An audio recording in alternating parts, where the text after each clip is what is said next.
स्वागत है आप सभी को हमारी चैनल स्पिरिचुअल लाइफ में।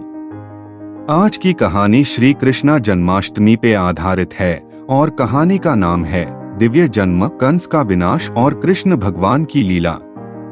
प्राचीन काल की बात है। मथुरा नगरी, जहां कंस का राज था, भय और आतंक का पर्याय बन चुकी थी। कंस, जो कि भगवान श्री कृष्ण का मामा था, एक निर्दयी और क्रूर राजा था। उसकी निरंतर चिंता यह थी कि उसकी मृत्यु उसी के हाथों होगी जो देवकी के गर्भ से जन्मेगा।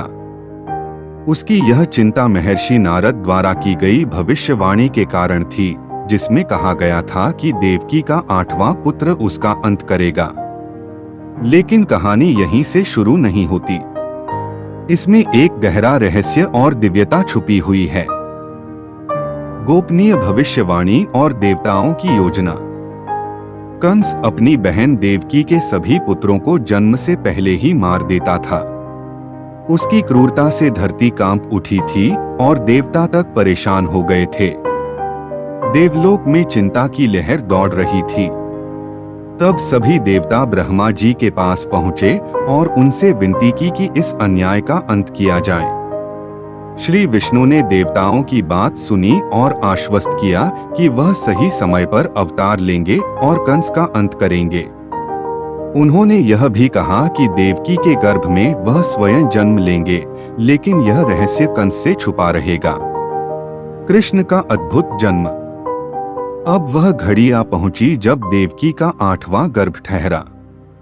कंस को भय था कि यह वही पुत्र है जो उसकी मृत्यु का कारण बनेगा। उसने देवकी और वसुदेव को और भी कड़ी निगरानी में रख दिया। जिस रात देवकी के गर्भ से श्री कृष्ण का जन्म हुआ, वह रात अंधकार से भरी हुई थी। चारों ओर सन्नाटा था, जैसे प्रकृति भी इस दिव्य क्षण का साक्षी बनना चाहती हो। लेकिन तभी कुछ असाधारण हुआ। कारागार के द्वार अपने आप खुल गए और वसुदेव के पैरों की बेड़ियां टूट गईं। एक दिव्य प्रकाश ने पूरे कारागार को आलोकित कर दिया। यह संकेत था कि विष्णु स्वयं जन्म ले चुके हैं। वसुदेव ने नवजात श्री कृष्ण को उठाया और यमुना नदी की ओर चल दिए। यह यात्रा आसान नहीं थी। यमुना नदी अपने उफान पर थी। चारों ओर अंधकार और तूफानी हवाएं चल रही थीं। लेकिन जैसे ही वसुदेव ने श्री कृष्ण को गोद में लिया, यमुना के पानी ने अपना उफान कम कर लिया और वसुदेव को सुरक्षित गोकुल पहुंचा दिया।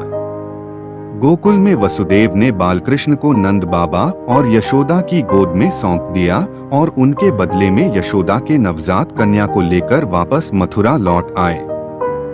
कंस का भ्रम और माया का प्रकोप। जब कंस को यह खबर मिली कि देवकी ने एक कन्या को जन्म दिया है, तो उसका भ्रम और गहरा हो गया।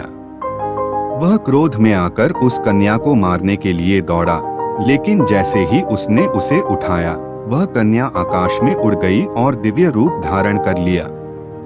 वह देवी दुर्गा थीं। उन्होंने कंस से कहा, तू मुझे मारकर क्या करेगा? तेरा संहारक तो पहले ही जन्म ले चुका है और गोकुल में बढ़ रहा है। यह सुनकर कंस के मन में और भी भय समा गया। उसे यह एहसास हो गया कि उसका अंत निकट है, लेकिन उसे नहीं पता था कि यह अंत कैसे आएगा। गोकुल में कृष्ण का बाल्यकाल अत्यंत मोहक और अद्भुत था। नंद बाबा और यशोदा के लाडले कृष्ण अपनी बाल लीलाओं से सबका मन मोह लेते थे। उनकी माखन चोरी की लीला हो या कालिया नाग का दमन, हर कार्य में उनका अद्वितीय शौर्य और दिव्यता झलकती थी। गोकुलवासी उन्हें एक साधारण बालक समझते थे, लेकिन वे नहीं जानते थे कि यह वही बालक है जो कंस के आतंक का अंत करेगा। कंस का अंत। समय बीता और कृष्ण युवा हुए। अंततः वह दिन आ गया जब कंस ने कृष्ण को अपने दरबार में बुलवाया। उसे विश्वास था कि वह इस बालक को हराकर अपनी नीति को बदल देगा। लेकिन उसे नहीं पता था कि उसका सामना साक्षात भगवान से होने वाला है। कृष्ण ने अपने बल और बुद्धि से कंस को उसके ही दरबार में पराजित किया और उसका अंत कर दिया। यह वही भविष्यवाणी थी जो महर्षि नारद ने की थी, और श्री कृष्ण ने धरती को कंस के आतंक से मुक्त कर दिया। कंस के अंत के साथ ही मथुरा में शांति स्थापित हो गई। श्री कृष्ण का यह अवतरण केवल एक राजा के अंत के लिए नहीं था, बल्कि यह संदेश था कि अधर्म का नाश और धर्म की स्थापना हर युग में होती रहेगी। श्री कृष्ण का जन्म, जिसे हम आज जन्माष्टमी के रूप में मनाते हैं, हमें यह याद दिलाता है कि जब भी धरती पर अधर्म बढ़ेगा, भगवान अवतार लेकर धर्म की स्थापना करेंगे। ये से ही रोचक पौराणिक कहानियों के लिए हमारी चैनल स्पिरिचुअल लाइफ को सब्सक्राइब करें और दोस्तों से शेयर करें।